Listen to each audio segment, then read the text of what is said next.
36 Pemilu 1971.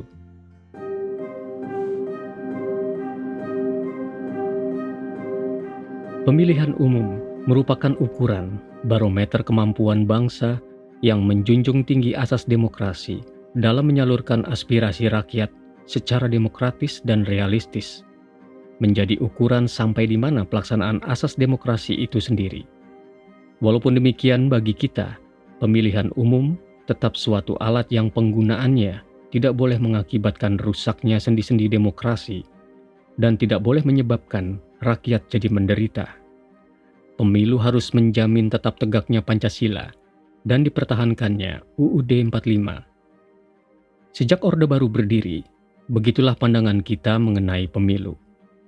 Dilihat dari segi politis, maka penyelenggaraan pemilu itu harus dapat menjamin kemanfaatan tujuan pemilu itu sendiri. Kemanfaatan dari tujuan pemilu itu adalah untuk menciptakan stabilitas politik, untuk melaksanakan salah satu wujud demokrasi yang sehat, sehingga oleh karena itu harus dilakukan dengan tertib, jujur, dan digunakan oleh rakyat dengan penuh kesadaran. Kita selenggarakan pemilu dalam masa pelaksanaan pembangunan nasional 5 tahun. Sebab, pemilu dan pelaksanaan repelita bukanlah dua kegiatan yang harus dipertentangkan, melainkan sebaliknya, justru harus diserasikan. Mengenai masalah pemilu ini, kita juga harus tetap menghubungkannya dengan tujuan nasional dan landasan negara kita, Pancasila. Dalam keseluruhan rangka persoalan nasional itu, maka pelaksanaan pemilu harus dapat kita laksanakan demikian rupa, sehingga dapat tetap menjamin dipertahankannya Pancasila dan UUD 45, tidak akan mengganggu kelancaran pelaksanaan repelita, dan sekaligus untuk lebih memperkuat stabilitas politik. Hasil-hasil pemilu yang demikian inilah yang harus kita usahakan dan akan kita laksanakan terus, karena hanya pemilu yang demikian itulah yang bermanfaat.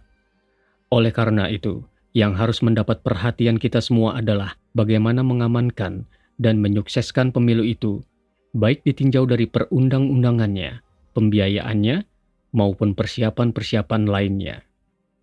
Pemilu bukan merupakan tujuan, melainkan alat untuk menyehatkan kehidupan demokrasi kita.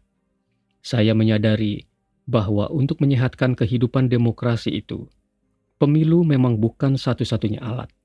Meskipun demikian, pemilu adalah alat yang paling penting yang sesuai dengan keinginan hati nurani kita semua.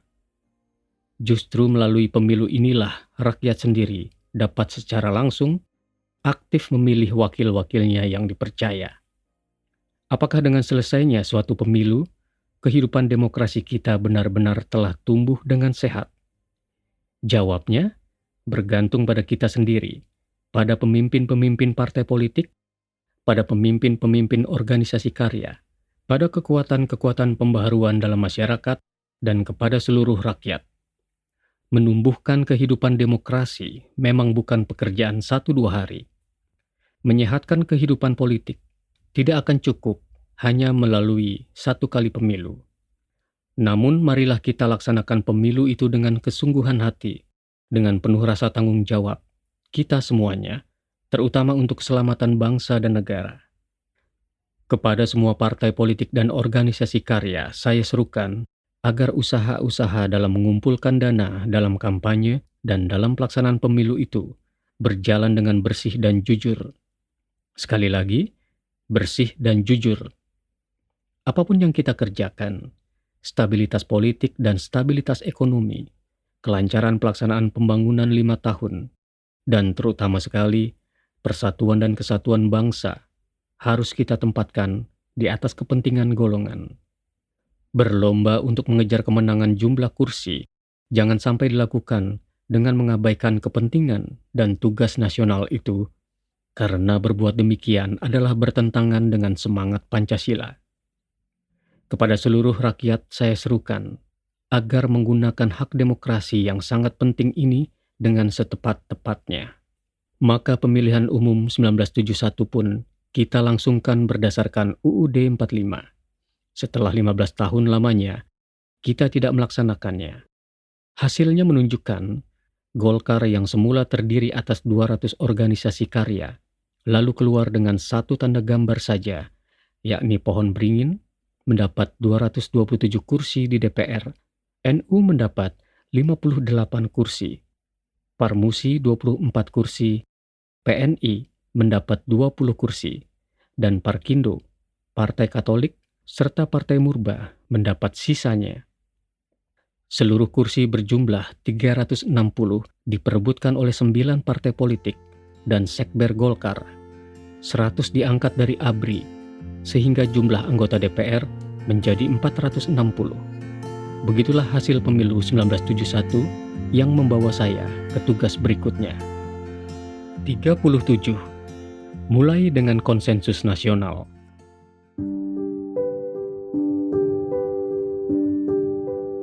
Ada dua macam konsensus nasional. Konsensus yang pertama ialah kebulatan tekad masyarakat dan pemerintah untuk melaksanakan Pancasila dan UUD 45 secara murni dan konsekuen. Konsensus ini, yang disebut konsensus utama, timbul dengan spontan dan tidak menyita waktu banyak dalam menemukan kesepakatannya, ialah sewaktu lahirnya Orde Baru. Konsensus yang kedua ialah konsensus mengenai cara-cara melaksanakan yang pertama. Sesuai dengan perkiraan saya sebelumnya, proses ini memakan waktu panjang, dimulai dari akhir 1966 pada waktu pemerintah menyampaikan 3 rancangan undang-undang pada DPR GR, yaitu rancangan undang-undang tentang kepartaian, keormasan, dan kekaryaan, rancangan undang-undang tentang pemilihan umum, dan anggota-anggota MPR dan DPR, serta rancangan undang-undang tentang susunan MPR, DPR, dan DPRD. Rancangan undang-undang tadi baru dapat diselesaikan pada tahun 1969, dan tuntasnya baru terlaksana pada tahun 1983, pada saat ditetapkan Pancasila sebagai satu-satunya asas. Setiap keputusan dalam merundingkan masalah-masalah yang sangat penting itu didasarkan atas pertimbangan-pertimbangan yang lebih dahulu dibicarakan di lembaga-lembaga. Kalau bicara secara militer, didengar dulu apa pendapat stafnya, kemudian keputusan diambil. Kita bicara dan bicara, berunding dan berunding. Tak ada hentinya. Saya bicara dengan pemimpin partai-partai. Berulang kali pembicaraan itu saya laksanakan dengan mereka, dan kemudian diperoleh persetujuan jalan keluar untuk mengatasi kemacetan disampaikan kepada fraksinya di DPR. Ini melancarkan pembicaraan di DPR bila menghadapi kemacetan. Jadi, memang ada pembicaraan di luar sidang DPR. Tetapi kemudian, setelah didapat kesepakatan di luar sidang, masalahnya dibawa dan dilontarkan lagi di DPR, dan ternyata pembicaraan di DPR menjadi berjalan lancar. Dengan ini berarti, tidak dengan sendirinya pembicaraan di DPR itu berjalan lancar. Ada usaha lebih dahulu. Tetapi orang yang anti, yang sok demokrasi, mengatakan bahwa kalau begitu halnya, pembicaraan itu diputuskan di luar DPR. Padahal sebenarnya masalahnya tetap diputuskan di sidang DPR. Yang jadi soal adalah bagaimana mendapatkan jalan keluar. Kalau dahulu tokoh-tokoh politik beradu pendapat, berunding, dan menemukan kemacetan karena sama-sama ngotot.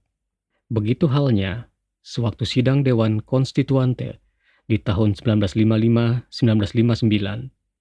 Untuk mengatasi kemacetan itu, Presiden Soekarno mengeluarkan dekret. Sekarang kita tidak begitu. Saya tidak mempergunakan super semar, sekalipun bisa. Saya mengambil jalan musyawarah.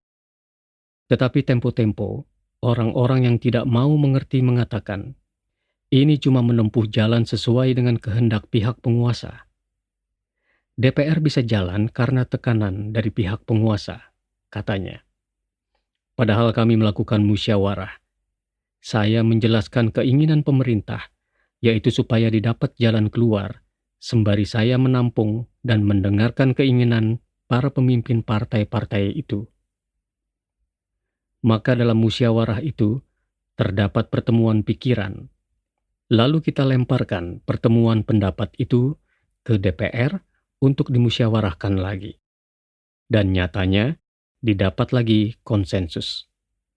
Dengan cara begitu, dengan menjelaskan argumentasi, kita bisa mendapatkan jalan keluar. Dengan konsensus itu, kita mendapatkan banyak rahmat. Kalau mau gampang-gampangan, bisa saya putuskan dengan senjata super semar. Saya punya wewenang, tetapi toh, itu tidak saya lakukan. Karena saya anggap, itu bukan jalan yang dikehendaki oleh prinsip musyawarah, tidak diinginkan oleh semangat demokrasi Pancasila. Saya tempuh cara pendidikan kesadaran politik, sekalipun memerlukan kesabaran.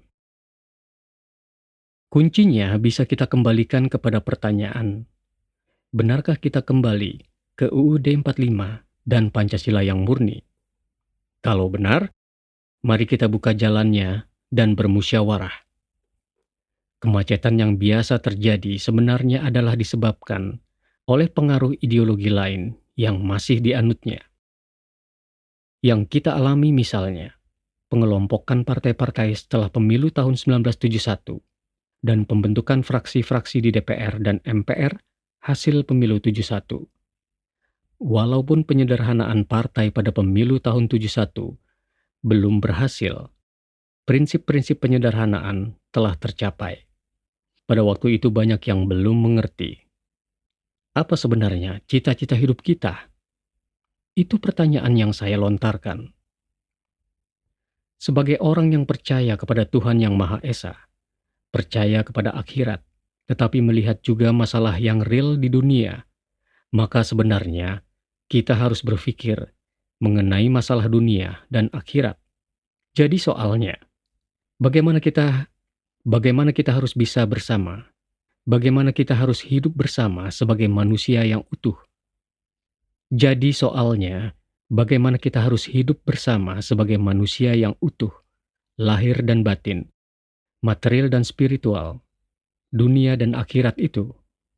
Kalau demikian halnya, saya tegaskan, marilah kita buat rencana kerja mengenai kehidupan di dunia dan di akhirat yang tidak bisa dipisahkan satu dengan yang lain. Tinggal kita menetapkan rencananya. Yang mau menonjolkan dunianya, silakan, tetapi tidak boleh melupakan akhiratnya. Yang mau menonjolkan akhiratnya, yang mau menonjolkan materialnya, silahkan, tetapi tidak boleh melupakan spiritualnya. Itu tidak lengkap, tidak mau menyadari bahwa kita berdasarkan material dan spiritual. Begitu juga bagi mereka yang mau menonjolkan spiritualnya. Jangan sekali-sekali meninggalkan materialnya. Sebaiknya ada juga yang selalu menjaga keseimbangan material, spiritual atau sebaliknya, spiritual material. Tidak ada jeleknya kalau memang ada yang mau menonjolkan spiritualnya. Namun toh, ia harus jujur bahwa ia pun harus memikirkan materialnya. Misalnya, ada yang mau tekun mengaji saja di pondoknya. Silakan, tetapi ia pun harus jujur bahwa ia pun memerlukan makan. Dengan demikian, maka kita sampai pada pikiran, cukuplah kita adakan 2 kelompok saja dari 9 partai ditambah 1 kelompok dari golongan karya, tetapi tanpa dipaksa. Pada waktu saya berhadapan dengan para pimpinan partai-partai itu, tidak ada yang ngotot-ngotot. Mereka semua mengakui kebenaran jalan pikiran tadi. Dari ke-9 partai itu, tidak ada yang menunjukkan ketidaksepakatannya. Kepada pihak Katolik dan Kristen, waktu itu saya mengajukan pertanyaan, apakah akan berpihak pada yang mau menonjolkan spiritualnya atau kepada yang menonjolkan materialnya? Artinya, apakah mereka akan berprogram pada spiritual materialnya atau material spiritualnya? Maka akhirnya mereka yang 2 ini mengelompok pada yang berprogram material spiritual. Mereka mengelompok bersama nasionalis, IPKI, dan Murba. Pihak Islam memang memilih yang spiritual material. Tetapi toh juga saya tekankan, jangan menonjolkan agamanya, Islamnya. Dari sejak semula sudah saya peringatkan hal ini. Karena itu, namanya pun tidaklah menyebut-nyebut Islam, melainkan Partai Persatuan Pembangunan dengan program spiritual material. Begitu NU, Parmusi, PSII, dan Perti mengelompok, sedangkan Sekber Golkar mengelompok pada keseimbangan. Kalau saya menjelaskan maksud saya, selalu saya bicara sambil guyon, sambil tertawa-tawa. Maka setelah bersepakat seperti itu, ada orang yang mengatakan sambil tertawa-tawa pula, "Wah, kita masuk wuwu, Luka. Kita digiring oleh Pak Harto masuk wuwu." Ya, masuk wuwu, bukan untuk dibunuh, melainkan untuk hidup bersama-sama. Bukan berarti masuk wuwu, seperti ikan masuk luka lantas diambil dan digoreng.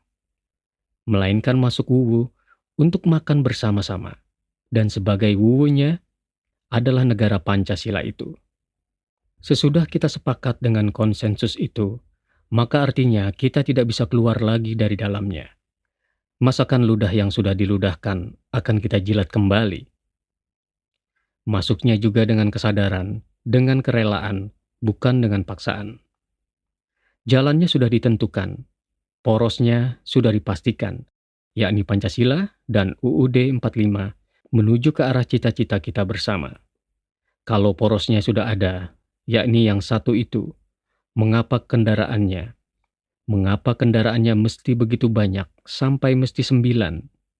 Mengapa pula mesti kebut-kebutan, langgar-langgaran? Kalau kurang hati-hati, dan kita langgar-langgaran, bisa timbul insiden. Kalau ada kecelakaan, bisa-bisa jalannya terganggu, dan bisa jadi buntu, kita tidak bisa jalan sama sekali. Maka saya mengusulkan, mari kita perkecil saja jumlah kendaraan itu.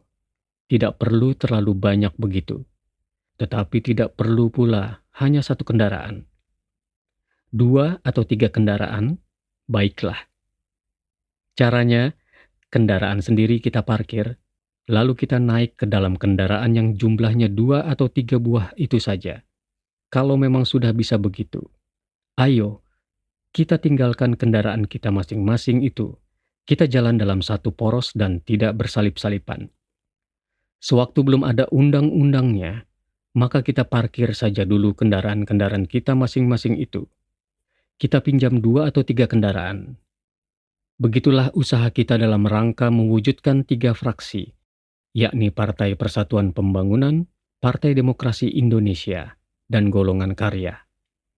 Jalan pikiran ini berdasarkan hal yang sederhana-sederhana saja, dan bukan dengan maksud untuk menipu, melainkan untuk membuka jalan pikiran mereka yang masih ngotot waktu itu. Begitulah saya bicarakan masalah-masalah yang pelik-pelik itu dengan penuh kelakar, supaya tidak menjadi tegang. Dengan banyak tawa, ternyata masalah yang susah itu bisa kita pecahkan. Pak Kasimo sendiri berkata waktu itu dengan tertawa-tawa, Ya, kita parkir saja kendaraan kita itu. Kita ganti kendaraan. Tetapi abrinya bagaimana? Sambil tertawa saya jawab, abri jadi polisi militernya saja. Menggunakan kendaraannya sendiri sambil mengatur lancarnya lalu lintas. Begitulah kita dapatkan jalan keluar dalam mencari keserasian dan keseimbangan lahir batin. Keserasian dan keseimbangan hidup yang selalu akan kita cari. Sewaktu saya paparkan hal ini, di forum-forum internasional dan pada tokoh-tokoh dunia, mereka pun sependapat bahwa keputusan itu bisa diambil melewati musyawarah yang didahului oleh konsensus. Itu tidak berarti bahwa mereka tidak mengadakan pembicaraan-pembicaraan di luar sidang. Mereka pun saling beradu argumentasi di luar sidang resmi. Mereka bersidang berkelompok-kelompok sebelum atau sementara sidang berjalan. Alhamdulillah, kelihatannya kita bisa lebih cepat bekerja untuk mencapai konsensus itu daripada mereka. Dan kian hari, nampak-nampaknya kita bisa bekerja lebih cepat berdasarkan kesepakatan itu. Sebab rupanya kita bertambah lama, bertambah paham apa yang sebenarnya kita tuju. Dengarkan bagian selanjutnya hanya di channel Dengar Buku.